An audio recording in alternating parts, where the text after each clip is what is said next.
Hey Trek, how's it going? And anybody else who's out there?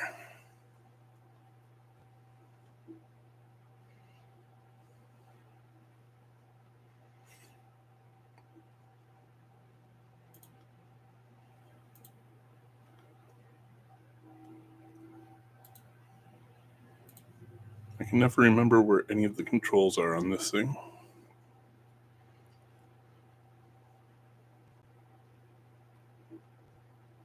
But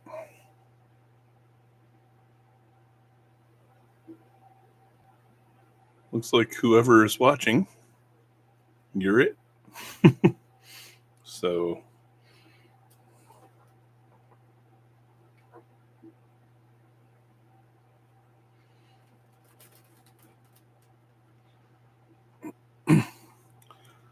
well, it was. Now there's two of you. So how's everybody doing tonight?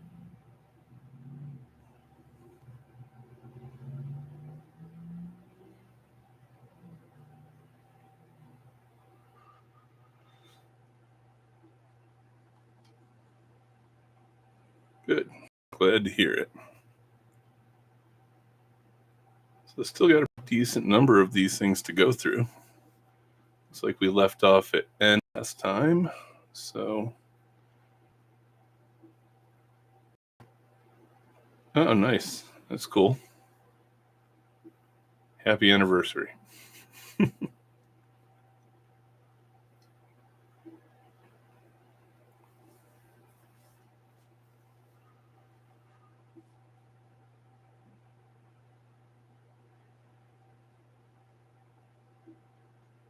Trying to bring down the banhammer on my stream, Trek.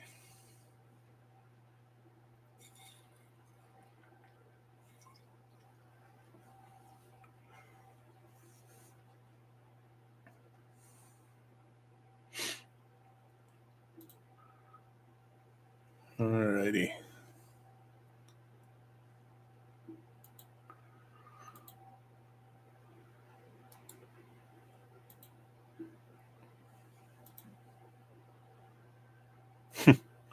Nice.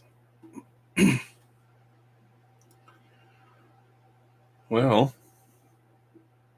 with just the two of you, maybe we'll wait a couple minutes, see if anybody else shows up.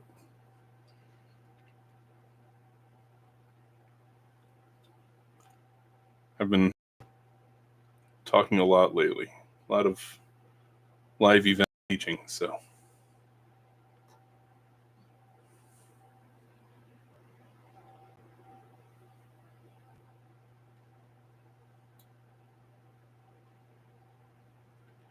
Some of these duplicates I actually accidentally put on here, down here a little bit.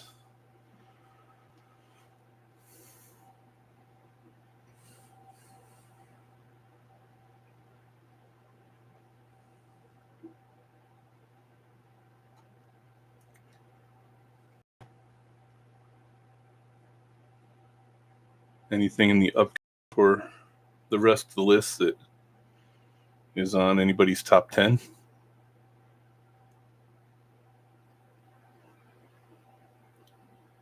There's some 1999 shows in there, aren't there? Or did I skip those?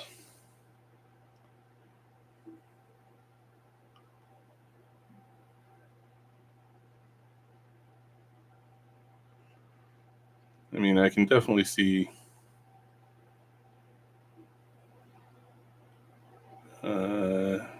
no, I mean, South Park's 99, isn't it?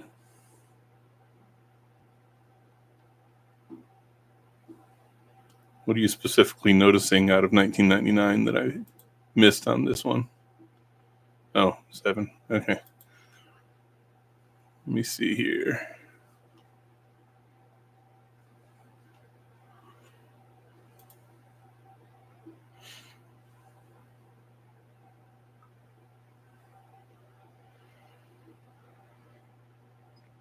SpongeBob not on there?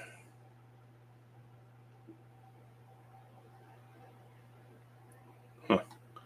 Well, the other ones you mentioned we've done everything alphabetically up until N. So Mike Luanog and Dragon Tales should already be up here somewhere.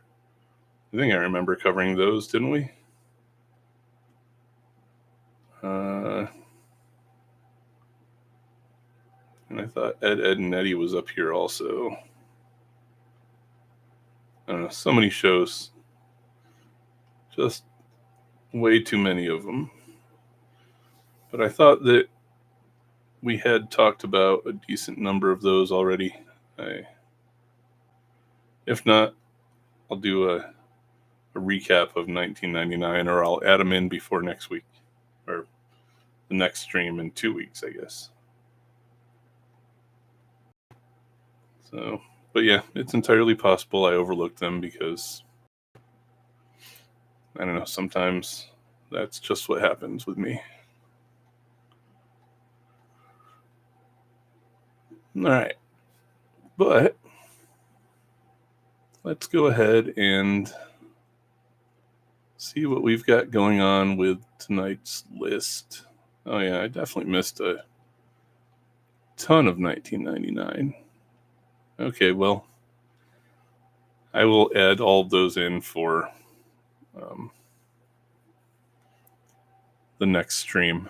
So yeah, Futurama, Mission Hill. I have some of the 1999. I got no excuse other than that's just what I do sometimes. So, but we'll get to them. For tonight, though, let's go ahead and start off with what we've already got going here in the ends with NASCAR Racers, which honestly, that's a pretty good show. It's a lot of fun. It's kind of speed racery with cars that are similar to Mach 5 type designs. So I thought it was pretty great. I'm a fan. It's way less NASCAR than the title would lead you to believe. So next up, we have a show called Ned's Newt. Nope. Back down to 2.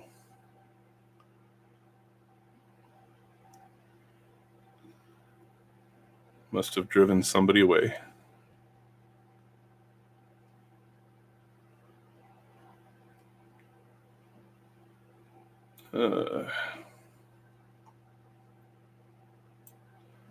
Who else still there? Trek, Dynabolt, you guys still there?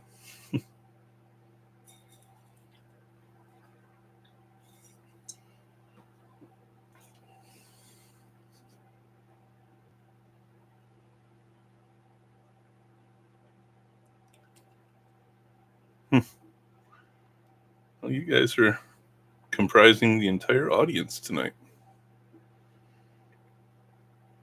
Must be a lot of busy people on a Friday evening. But, all right, well, I guess it is what it is, right? So have either of you ever watched NASCAR Racers? It was kind of reminiscent of the old 80s pole position. Oh, hey, Dorlaxon, welcome. I haven't actually ranked anything yet, so you're just in time. But we were talking about the first show here, NASCAR Racers. Pretty fun show from its time period. Not really NASCAR because it had fancy Mach 5 looking cars and kind of more like the 80s pole position cartoon. But I actually thought this one was a whole lot of fun. So I'm going to put it up here, and great. It's a pretty fun show. Check it out if you haven't seen it. It's worth a watch. Next up, we have Ned's Newt, which I've never seen. I think it was a Nickelodeon kind of interstitial educational show about this kid that had a pet newt that could grow to be like human-sized, and about their miscellaneous adventures. Yeah, don't really know much else about it, but it doesn't look like something that interests me. I think it skews a little younger than what I would normally have watched. So then we have The New Adventures of Gigantor, or New Tetsujin 28, whichever you want to call it. But the Americanized version is Gigantor. So I thought this was also a pretty cool show. Some nice Japanese giant robot action. I actually think it's a lot cooler than the original Gigantor, but because I will always take a 90s robot design over a 1960s robot design any day. But good show. And then we have 1990 something New Adventures of Zorro, which is a modern take on the classic character. The animation on it was kind of weak, but I do have to give them credit. They were animating a lot of things in dark colors, so they did pretty well with what they had. It was a fun show, pretty good, but not anything higher than that for me personally. Well, this one, pretty sure we know where this one has to go. You can't really diverge the new Batman adventures from the regular Batman the Animated Series. And I love that, Robin finally got some full-time air in the new Batman adventures. So it's got to be up there with best of the best with its other brethren like Batman Beyond and Batman the Animated Series.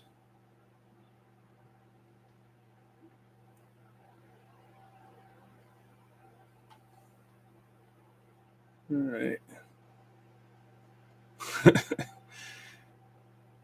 Here you go. New Kids on the Block, the animated series. Did anybody see that thing? It was like half animated, half live action video of the New Kids. I never watched it when it was on, and what I've watched since is not anything I would be interested in. You didn't like the New Adventures as much as the regular animated series, Tenable?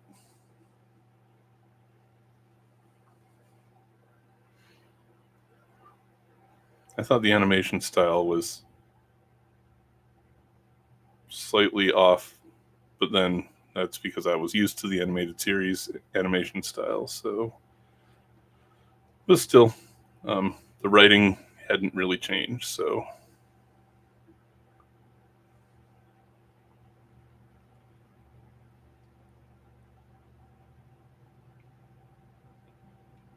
in the yeah, I can see that. Like I said, part of the slightly different animation style didn't feel like it was completely connected to the rest of the animated series.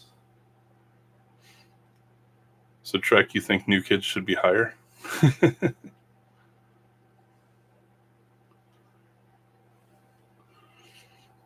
don't know. Was never a New Kids fan, but I will say that when they came out, I did like Nelson.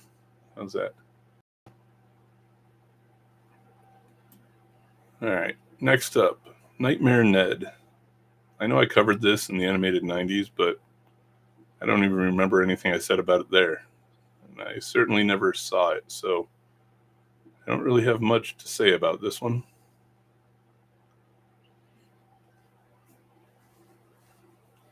And Oh Canada and Oh Yeah Both, I think, were they were the skit type shows with animation shorts. I don't know if anything significant came out of either of them. I can't remember. But most of these, honestly, were hit or miss. I think they usually missed more often than they hit for me personally. So I didn't really care to watch a lot of them. So I'm going to put both of them down in meh.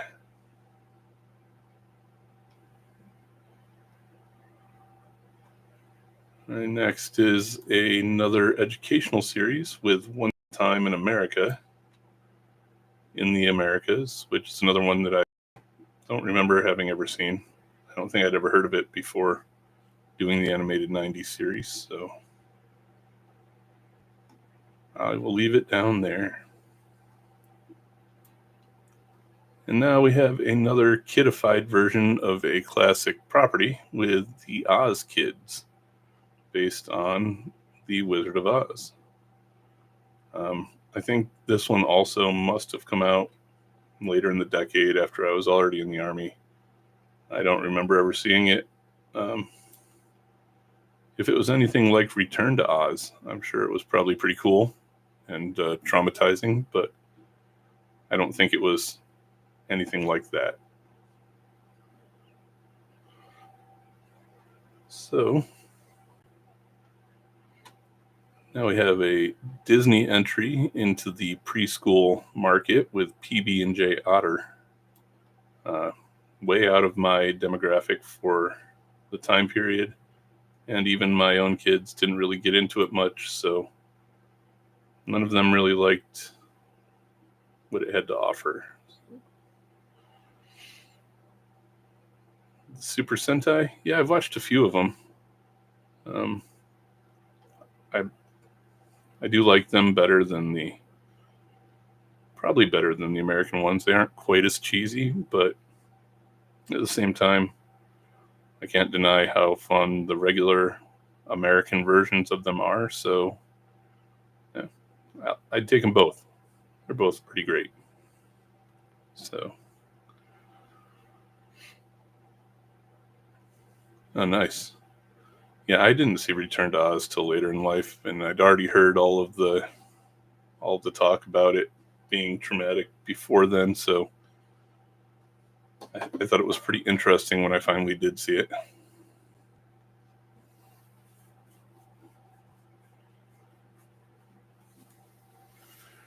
Yeah, I have to admit, Dynabolt, I haven't seen every Power Ranger series. I'm actually trying to work through them because I think they're interesting, but that's a lot of programming, a lot to get through there.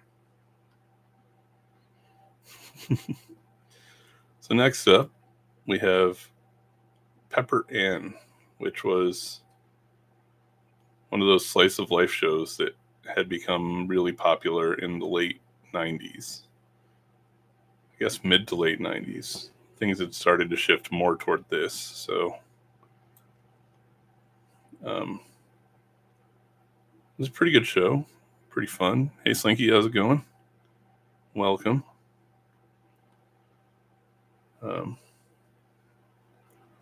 You've never seen Power Rangers, Dorlaxon? I think I was. When did it come out here? 1993. Yeah, that would have made me a freshman in high school, and we watched it for, well, just because it was what was on when we got home from school. So, and then kind of shifted to watching it ironically, and then actually enjoyed it after a while. So I'd recommend giving it a look if you haven't seen any of it, because you're missing a big piece of your 90s pop culture education.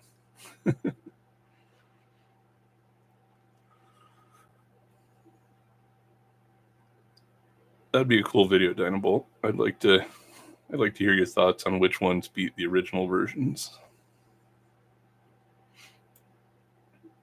And next up, we have a new and interesting take on Peter Pan with Fox's Peter Pan and the Pirates.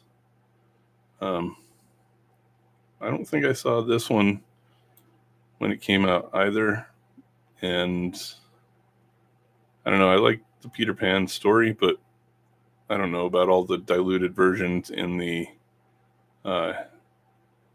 different releases it's had over the years.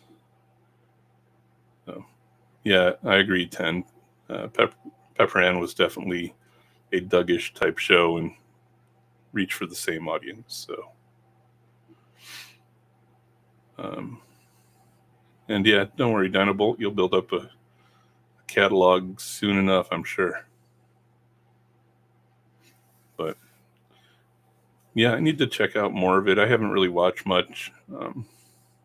So even now, I haven't seen too much of Peter Pan and the Pirates, but it's something I would definitely be interested in giving a watch. So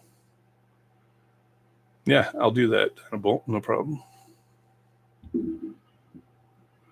So next up, this one is going to be probably a bit contentious because you either love or hate Phantom 2040, I think. And I thought it was honestly pretty good. I thought they did a nice job of pretty much taking the Marvel 2099 concept and applying it to the Phantom. So I thought the upgrades were a lot of fun. And the show itself had a pretty cool design and style to it. I don't know about the really strange party favor rope things he had with the slashes. They look like caution tape, but yeah, it is what it is. The show was great anyway, so I think it goes up here. They need to release a full series on like a remastered Blu-ray or something. All right, so now we have the Pigsburg Pigs. I think this thing was like 6 episodes, and it was anthropomorphized pigs trying to fit something like Looney Tunes mold. I've only seen it as an adult and not impressed. So certainly never saw it when it aired, but I don't think it's worth taking a look at now, personally. Now we have the Pink Panther, which everybody by now knows that I'm just kind of, yeah, those classic cartoons are fine.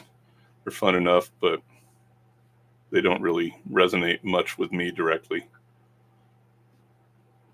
So I'll put it in good. And now, anybody going to argue this point on Pinky and the Brain being a best of the best for the decade? Pinky and the Brain is still one of my favorite shows from the 90s.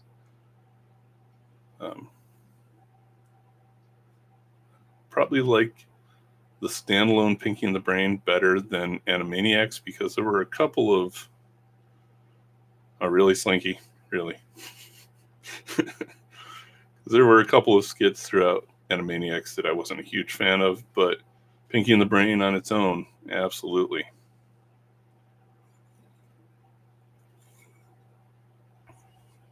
Honestly, my other favorite skit from Animaniacs was Chicken Boo. But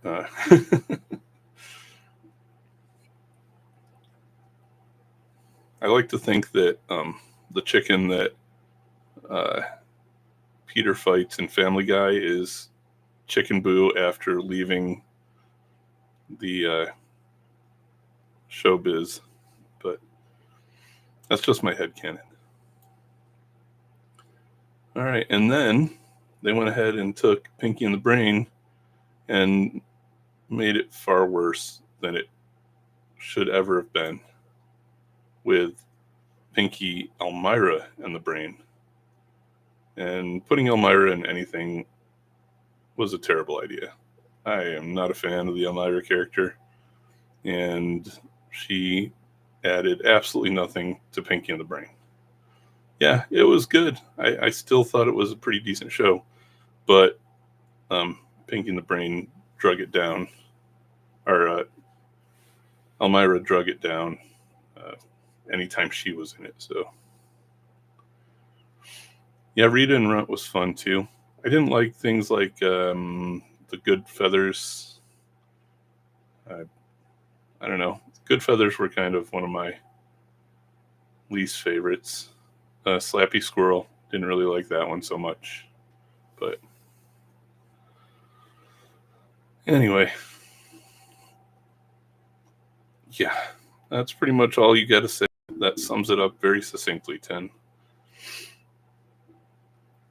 All right, so speaking of modern versions of classic characters, Pippi Longstocking, based on what was that, like a 50s character from Sweden, I think. I wasn't really the target demographic. Didn't see much of this one. So I'll put it down here in meh. I'm sure it was fairly similar to what we had with the 80s Pippi Longstocking shows. Oh, nice. Yeah, not something I watched too much of. And no, the Joe Pesci pigeons were fine, but I could do without them just as well. So, all right, here's another one. Let's see if anyone wants to argue its placement. But the Pirates of Darkwater was one of the most criminally unceremoniously killed shows of the decade. There was so much more story in that show waiting to be told, and we never got it, and it sucks. So Pirates of Darkwater, even without an ending, a true ending, was awesome. The character designs were cool. The whole design of the ship was freaking great. So yeah, it's kind of got to go up this high, I think.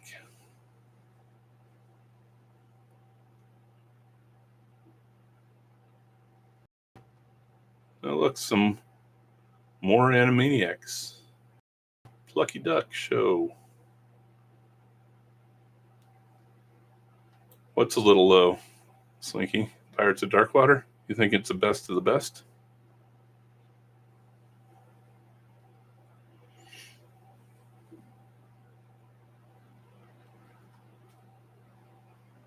I mean, Pirates of Darkwater is probably on the line of best of the best and awesome, but I don't think it stacks up with Gargoyles and Batman. Just my opinion. So, yeah, if it had run all the way through, definitely best of the best, I would think. But can't let go of the fact that it just left us hanging. So, what's everybody think about Plucky Duck? Definitely not as good as the overall Tiny Toons experience, but still a fun show. Just, I don't know, not as good. Plucky had his moments, but there were other characters from Tiny Toons I liked better. So,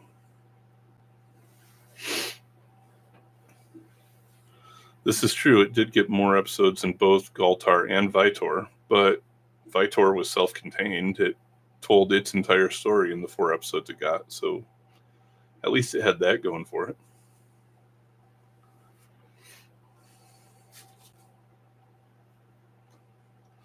That is my favorite moment from all of Plucky Duckness track, is the Ella later go up, Ella later go down the hole. I enjoyed that quite a bit. Next up, a show based on a series of minifigures from, I believe, a French artist, Pocket Dragons. Never saw it. Don't really know much else about it other than it was a show based on a series of miniature statuettes from a French artist. So, got no opinions on that one whatsoever.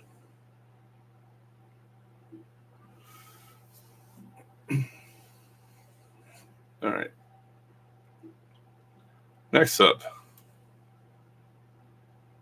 are there anything franchise-wise that came out of the 1990s with more cultural impact and staying power than Pokemon? There are a couple things that come close, but nothing's ever going to reach the several $billion that this franchise is worth. So the first series itself was pretty awesome. If we had to consider it over its entire lifespan of, anybody know how many Pokemon series there are at this point? 24, maybe? It would probably have to go up into best of the best, but we're looking only at this show, right? Not the whole franchise. So I think it's fair to put it in awesome and not rank it based on the franchise as an entire entity. Everybody good with that one? That's just my thoughts. So.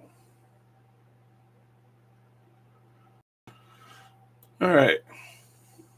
The original, the first Mighty Morphin Power Rangers. I know that 10 doesn't care where it goes because he is not a fan of anything tokusatsu that's been Americanized. Well, not true. He might be a fan of it, just not comparatively. But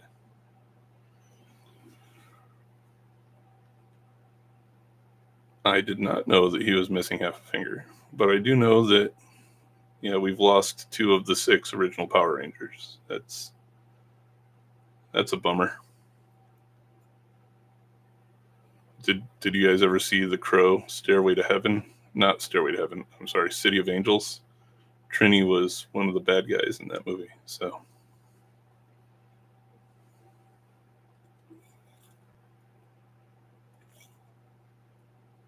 And there's also a movie called The Infested about, I think, killer bees or killer wasps, and the Pink Ranger was one of the main characters in that. It's a pretty cheesy monster movie if you ever want to see the Pink Ranger get attacked. Oh, wait, no, they're killer flies. Yeah, killer flies, I think. So if you ever want to see the Pink Ranger get attacked by a swarm of killer flies in the shower, watch Infested. But so as for the next 2 Power Ranger series, these were on when I was in the Army. So not any of the series that I've seen as they were originally airing. I've watched some of them since then. Pretty cool, obviously. Most of the Power Rangers are pretty cool, but did not see them at the time. Dorlax and some of the other Crow movies you have to watch just for the laugh factor. Like especially the one that stars John Connor as the Crow. It's just so bad.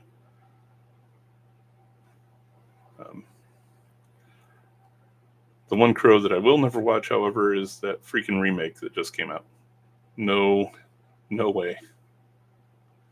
So yeah, Iggy Pop was cool in City of Angels too. He made a good bad guy. City of Angels was actually decent, so I'd recommend watching City of Angels, especially since it wasn't Eric Draven. They didn't try to redo the entire original Crow concept. It was completely different character, completely different movie, and stood on its own. So even if you don't watch the others, that one's okay to check out.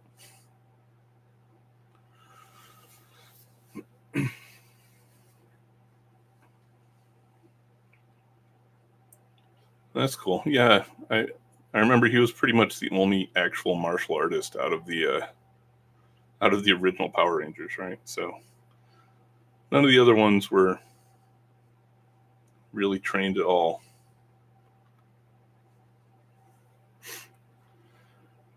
But, all right, anyway, moving on.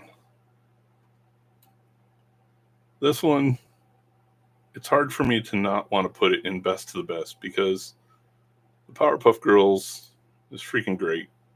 Such a fun show, such awesome bad guys, and I don't know. I liked everything about Powerpuff Girls. I don't know how everybody else feels, but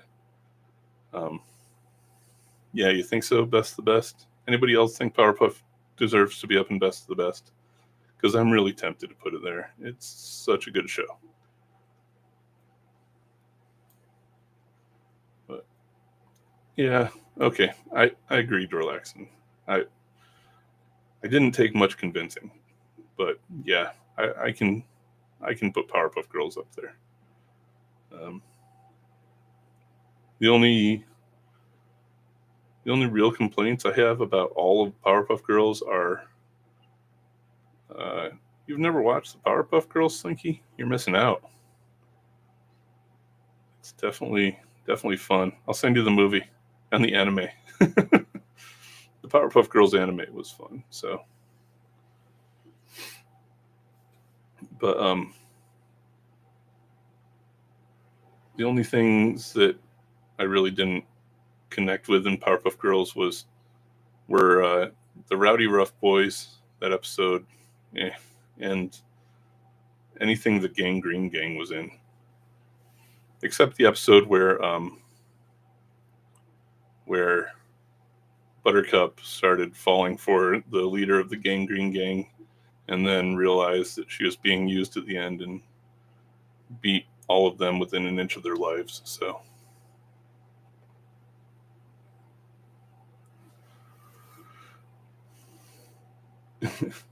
yeah, I also do that all the time. I fairly often can be heard saying, I am bad, I am evil, I am Mojo Jojo. But yeah, good stuff.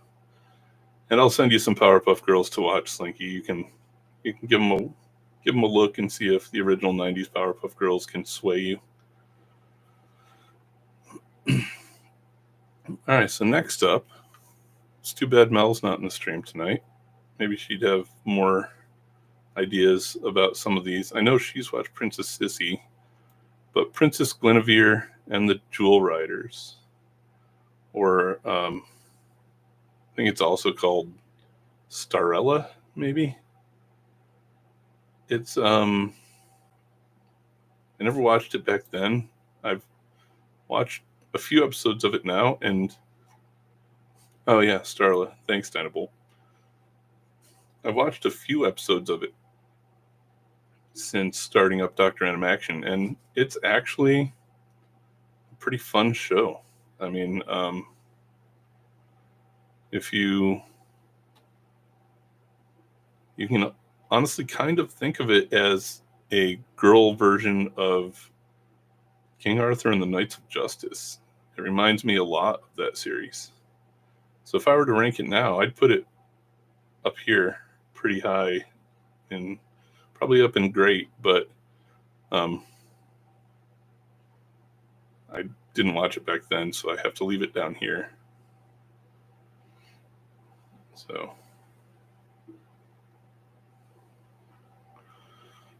but yeah, pretty fun little action-y type show.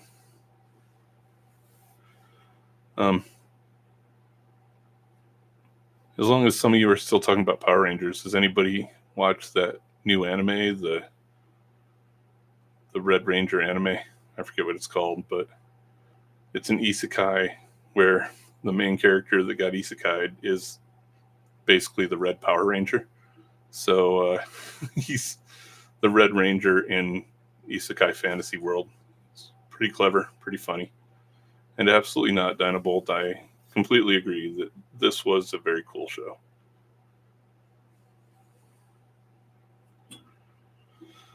All right, so next up, Princess Sissy. This one was actually based on a real live person. princess, I don't remember her name, of, I think, the Netherlands, but it was slice of life, Victorian era or earlier type show.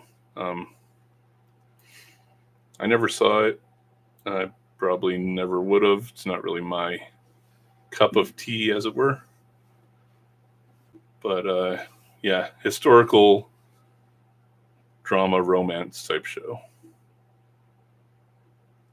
This is another one I never saw, but I have since. I actually managed to grab a DVD of some episodes of it.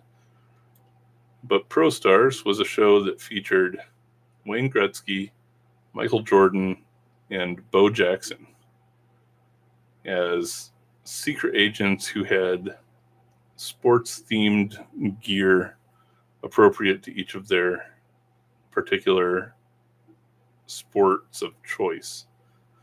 And they would deploy and do secret agency things and teach lessons and tell moral stories and all of that other fun stuff. Like I said, I never saw it back in the day. It's actually kind of fun watching it and looking back. And being appropriately aged at the time, I was a huge Bo Jackson fan. So the fact that somebody could be both a professional football and baseball player kind of blew my mind. But honestly, a fun, if stupid-ish kind of show. If I were ranking it now, I'd probably put it up in the great-ish range, but never saw it back when it first aired.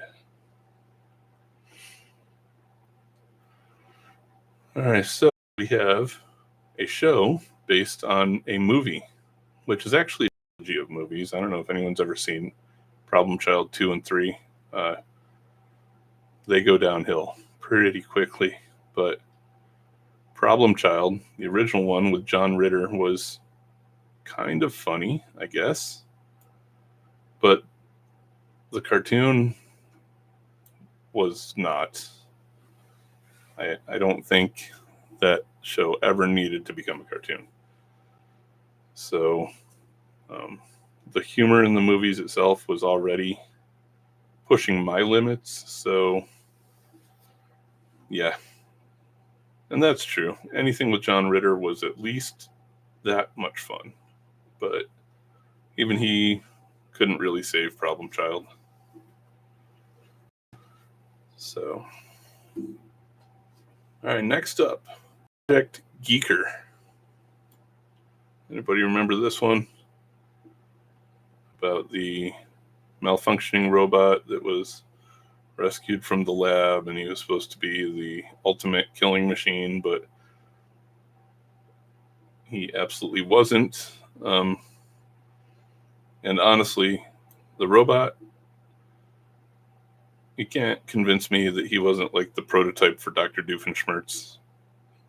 Geeker and Doofenshmirtz were so very similar that that's all I think of when I see Geeker now is Doofenshmirtz, and usually the specific episode where he's singing the Bratwurst song. If anybody here is a Phineas and Ferb fan, which you all should be, because Phineas and Ferb is probably one of the greatest animated shows this century. If you haven't watched it, you're missing out. But yeah, Project Geeker. The show itself was fun. It was a good show. And it reminds me of Phineas and Ferb. So next up, we have the Quack Pack, which was a Donald Duck and Nephews show. Honestly, don't remember if I ever saw it, but it was Donald and the triplets, so you should probably know what to expect going into something like that. Yeah, I don't think they really reinvented the wheel there. All right, here's one for all of you furries out there. Raw Toonage. The birthplace of Marsupilami. Well, I guess comic panels were the birthplace of Marsupilami, but the birthplace of an animated Marsupilami. So Raw Toonage was kind of a skit show made up of mini, well, I guess skits. Probably shouldn't use that same word in the definition and the description, but it is what it is. So Raw Toonage, it was a fun show, pretty great. And like I said, any of the furries out there in the world had to have loved this show because that deer was, I don't know, you all know the deer, so don't probably need to say any more of that.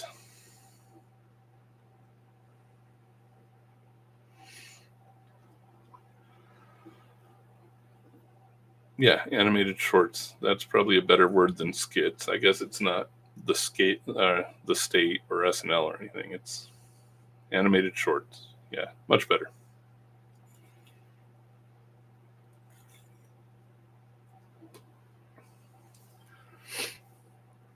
All right.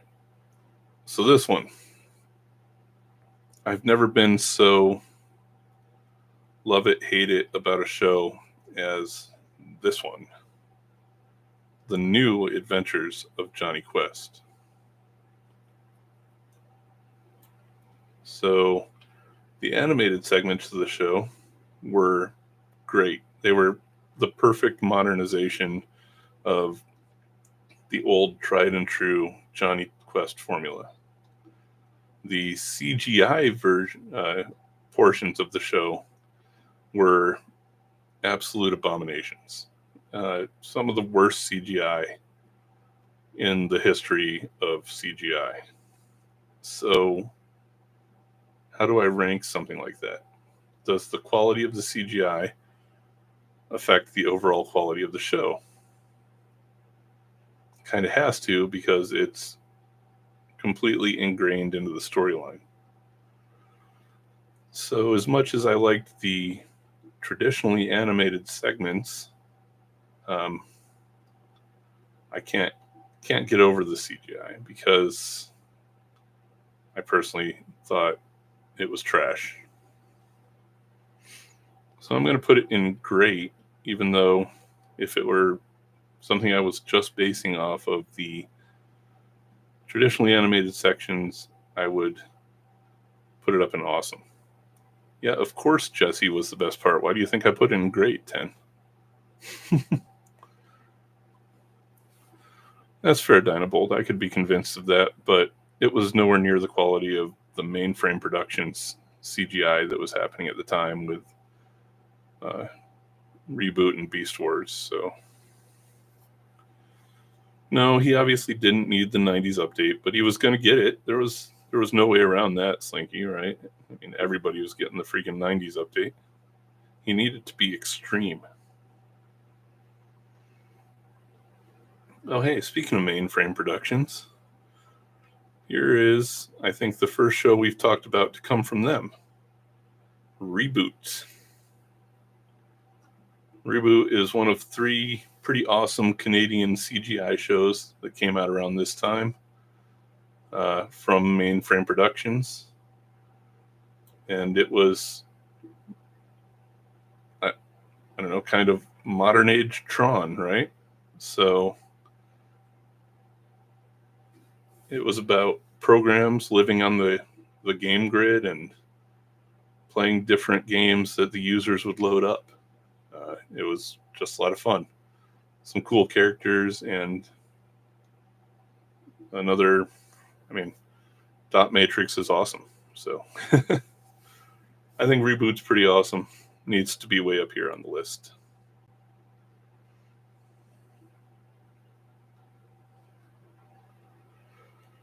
All right, so next up, Disney's Recess. I've seen it, but again, at the time it was released, I hadn't seen it.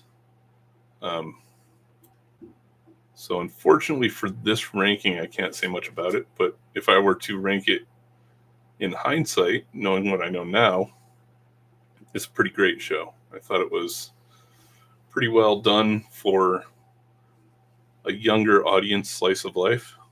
It was a good transitional show between preteen and teen era, I would say.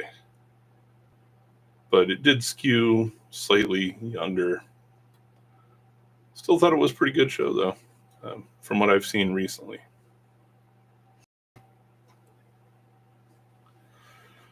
All right. Slinky 10, I really want your opinions on this one, because next up is a 3-episode miniseries based on a Robert A. Heinlein's book called Red Planet. And I thought that this adaptation of the story and the animation they used for it was really pretty well done. I mean, I like Heinlein anyway, and this was just a really cool adaptation of that story. So, good. I'm glad you all agree with me. So, granted, it's no Starship Troopers, but we'll have to talk about the Starship Troopers anime someday, because that thing is pretty good too.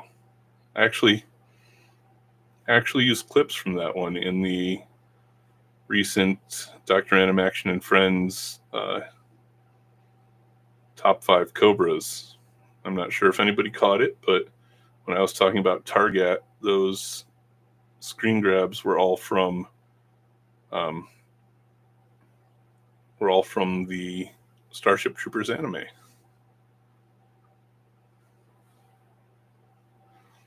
Yeah, can you imagine if I tried to do one of these for the 2000s Trek? That'd be crazy.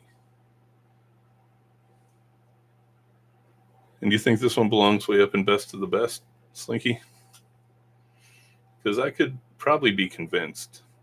They packed a lot of story into a really well animated 3 episodes. So this is another one that I think teeters right there on the line. But I can't put everything in best of the best. There's so many of these, even in this awesome tier, that could probably go up there, that it would get really overfull really quickly. So I got to be a little conservative on that probably, and we'll just leave it down here in awesome. All right. This one, I imagine, will be quite the point of contention, because Ren and Stimpy is a 90s staple, but mostly too much toilet humor for me. That's not my thing at all. I'd be willing to even put it down because I don't know. Some of the stories were fine, but yeah, I really can't do a lot of the toilet humor that they did. There were some things about it I love to this day, like I still sing the log commercial. Yeah, exactly, 10. Exactly. Still sing the log commercial. I still really like Powdered Toast Man. I still listen to Happy Happy Joy Joy from the does anybody remember that 2000s album that came out with all of the modern bands covering theme songs from cartoons? If not, check it out. I really still like the Happy Happy Joy Joy version that's on that. So, but overall, Ren and Stimpy, it was not my thing, man. Just not my thing. So, oh yeah, I do like the horse also, definitely. Yeah, the Ramones Spider-Man version was great, definitely. Let's see, 756. Yeah, I think probably we'll cut it off after the R's. We'll do the 2 Saban titles because they kind of got the shaft getting put down in the S's, but we'll cut it off after that. So, Also, Frente doing Open Up Your Heart and Let the Love Shine In or whatever. I like that song even more now that I've seen Autopsy of Jane Doe. Has anybody seen that one? I think we already did Little Mermaid, Dana Bolt. I think that one didn't get put under. So, and if not, then, well, I probably missed it because I do that. But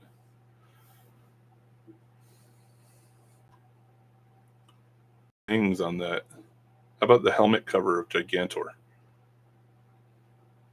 Or was it Pavement? I don't remember. But yeah, that one of the best cover CDs ever. So yeah, I thought we had the Saban one on here, Dynabolt, but I guess not. So I'll have to put that in here. So, and I agree, Slinky, that movie was freaking awesome. If anybody here is a horror movie fan and hasn't watched Autopsy of Jane Doe, check it out. Next up, Rescue Bots. So, not Rescue Bots, I'm sorry. Rescue Heroes. Fisher-Price space show based on their toy line of first responders.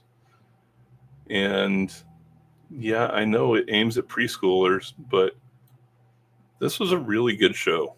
And having come from a family of first responders, it was always cool to see them get the spotlight like that. And I just thought that overall, I would even Rescue Heroes was pretty awesome. I mean, I don't know what else I can say. If you haven't seen it and you're willing to cut a preschool show a little bit of slack, check out Rescue Heroes. It was a lot of fun and the characters were cool. So yeah, they were blocky and weirdly proportioned, but if you can get past that, it's worth a look. And Sponge is also great. Rotting Pinata is still just a really great album. And 16 Candles, one of the best songs of the era. All right, here's another modern update. Richie Rich. And I don't care. Never been a Richie Rich fan. Even the original Richie Rich, I can't relate and never will be able to relate. So Richie Rich, in all of its forms, to me, is just going to have to be a meh. Not my thing.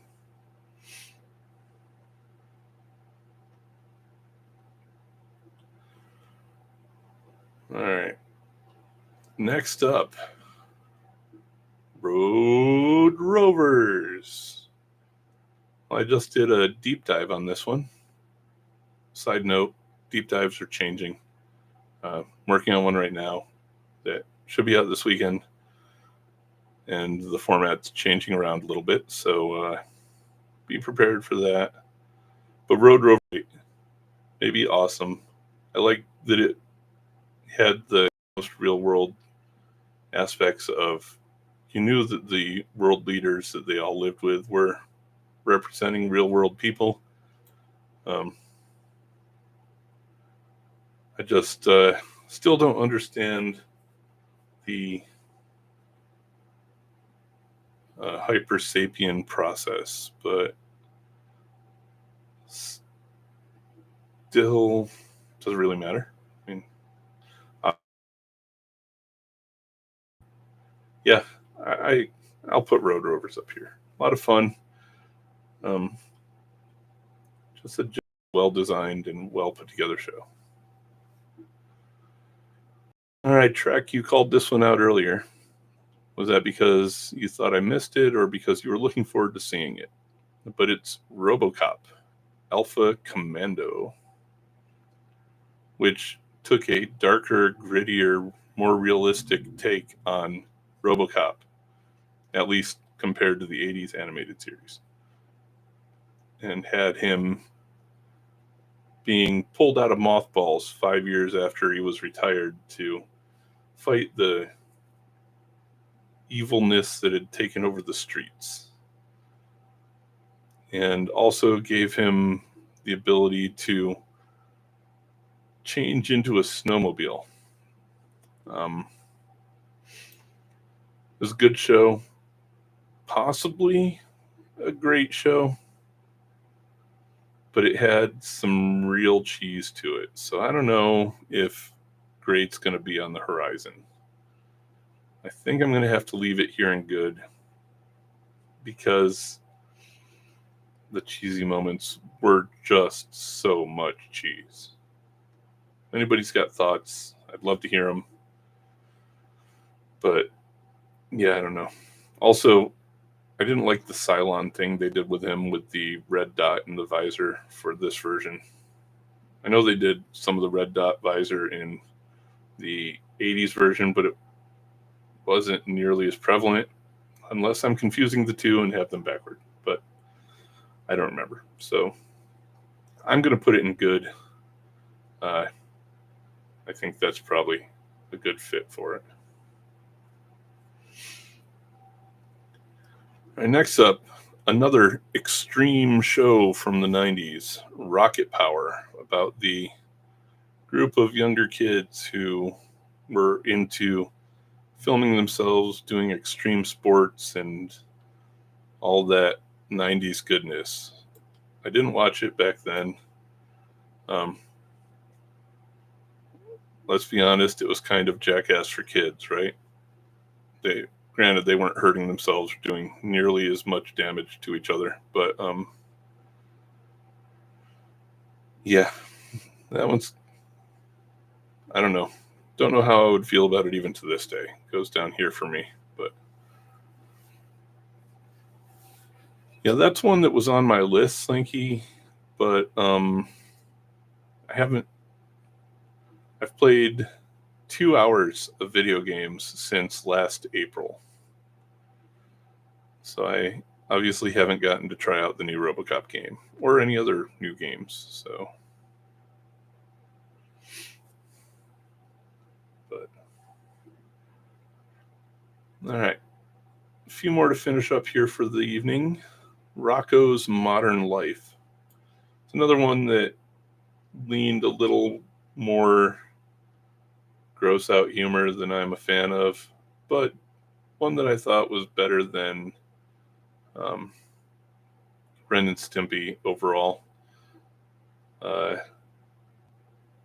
If it had been slightly smarter, because it leaned heavily on its characters being stupid, I would probably put it higher. But for me, it was just like, it was okay. I wouldn't necessarily change the channel if it was on, but I wouldn't leave it on if there was something better. So, oh really? Oh, sorry, Mrs. Slinky. I didn't connect with it quite as much, so I'm gonna have to leave it down here in good.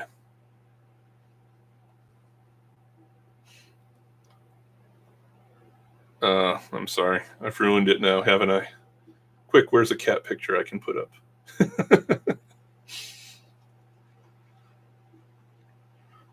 All right. Well, 10. I need your input here.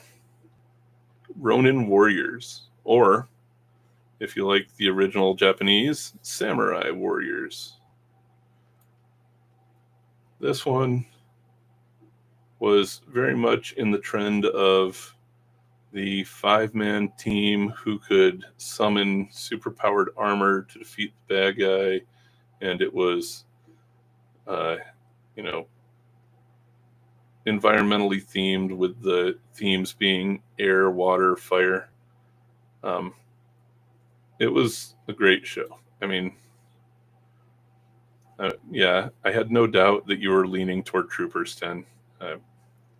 Is there such a thing as an animated series that originated in Japan that you would take the Americanized version over at any time whatsoever, because I doubt there is. But I thought this one was pretty good at sticking close to the original story and not putting in the heavy-handed American editing that so many other anime that we got were receiving at the time. Can you imagine if it had gotten the 4Kids treatment? That would be terrible. But yeah, the show, whole lot of fun. If you haven't seen Ronin Warriors or Samurai Warriors, check them out. They're good superhero fun. So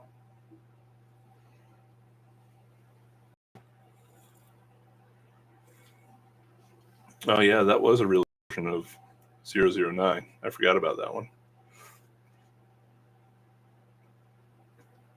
All right, so this one, I never saw it back in the day, but I've watched the entire series since then. And if you haven't seen Roswell Conspiracies, Aliens, Myths, and Legends, it's a pretty damn good show. It's really well done. Has a nice through story that goes the entire length of the series. It's got some good mystery, some good cryptid action going on, and I would highly recommend it. Check this one out if you haven't seen it. If I were to put it up here, having seen it today, I'd throw it up in great, maybe even awesome, because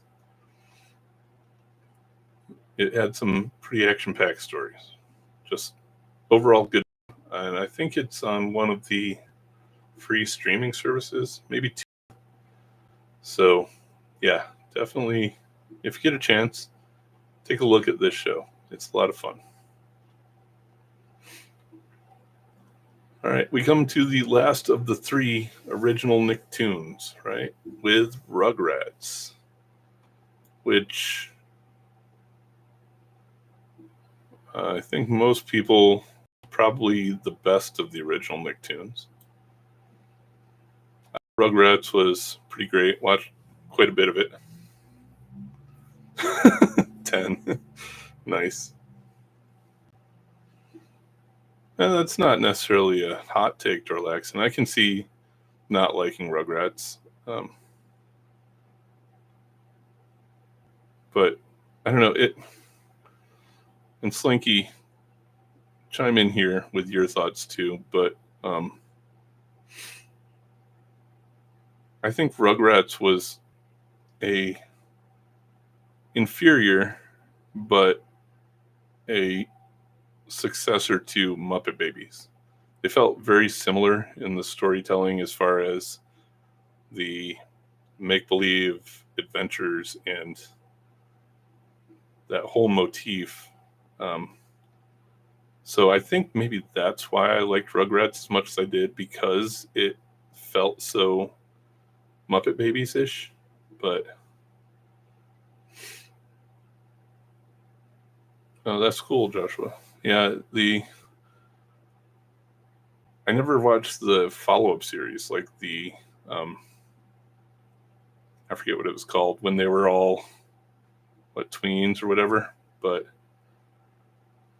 yeah, I agree with you there. Dinobolt definitely felt like it was the most intelligent of Rugrats all grown up. That's at 10. Thanks. But yeah, I thought Rugrats was probably the most intelligent of the original Nicktoons as well. So next, another preteen or preschool show with Rupert.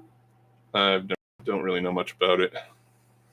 So yeah, or the pop culture references. It would have been cool with a modern version of all those pop culture references. But I've never seen Rupert. My kids didn't watch it when they were young. Don't really know anything about it. So just going to have to leave it down there. And then we have a couple of Saban shows that were adaptations of some classic literature. So the first is Gulliver's Travels. And Gulliver's Travels, there were only 7 of them in the original stories. So not really enough to make an entire series out of.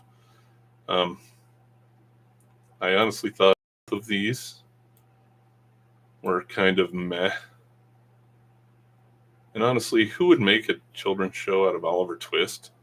Why any of us care? Well, I guess Annie was popular. Maybe they're going for that Annie vibe.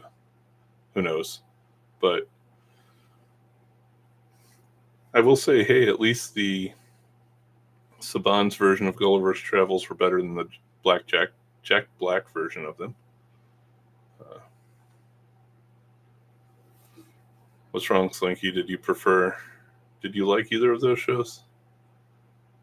Maybe I just didn't see enough of them. If you say you like them, I'll have to go back and give them a chance. But what I watched, eh. So, Dickens stories make great tunes. I would agree with that for Christmas Carol. I would agree, honestly, with most of them if they were updated. Like, the concept behind Great Expectations is a great story. Okay, yeah, Oliver and Company was a good adaptation, and that's what I mean about all of them. If they were all updated in that same or a similar style, I think that plenty of Dickens stories would be good options for animated series. And I can see what you're talking about there. But straight adaptations of Dickensian storytelling straight from the era in which they were originally set, no thank you. I'm not interested in Victorian set Oliver Twist or Great Expectations or Tale of Two Cities or any of those. Christmas Carol is the only one I'll make concessions for because I think Christmas Carol belongs in Victorian London. It's the best setting for it, but the other ones I would need a little bit of an adaptation done for. Just my thoughts on the topic, though. But I think that's probably where we'll call it for tonight. And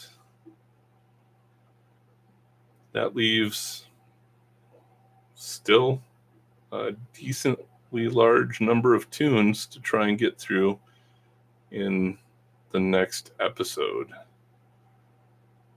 And a lot of them are pretty good. Oh, you didn't want to get into the Sailor Moon discussion tonight, 10? Wouldn't that have been fun? But yeah, there's a lot of good stuff still coming up here. So, man, some of these are going to be difficult. And we're definitely going to start out with getting 10 spun up with Sailor Moon, and probably right around the time he's able to cool down a little bit, we're going to hit Tenchi. It's not going to be a good episode for 10 next time, but we'll cross that bridge when we get there. So I have, like I said, the next episode in the deep dives, which is going to be modified, a little different than I've been doing them recently, coming up this weekend. And the show that it's about is on this part of the list. So there's your spoiler, or your hint. One of these shows on this part of the list is the topic of this weekend's upcoming deep dive. And then after that will be the next Squad Showdown, which I know Slinky is looking forward to, because, Galaxy Rangers versus the Star Sheriffs is a pretty interesting matchup. So I hope I do that one justice, but that one will be next up after this next deep dive. So they're both scripted. I just have to force my way through the editing. So hopefully look forward to those soonish, and we'll ideally finish this one off in the next couple weeks, and then I'll figure out the next topic we're going to go to. But until then, I appreciate all of you joining in and watching along with me, and I will see you in the next video. So thanks, everyone. Stay tuned and stay tuned, as in cartoons.